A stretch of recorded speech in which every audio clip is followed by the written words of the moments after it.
परतून साध येते तुझी धावते वैष्णवाला दिशा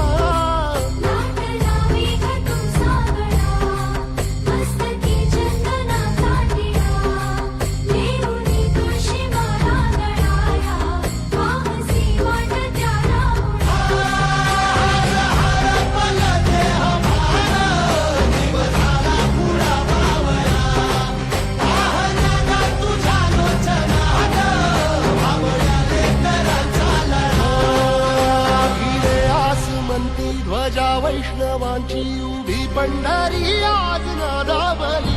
तुझे नाव ओठी तुझे रूप ध्यानी जीवाला तुझी आस गा लागली जरी बाप साऱ्या जगाचा परी तू आम्हाले कराची विठुमा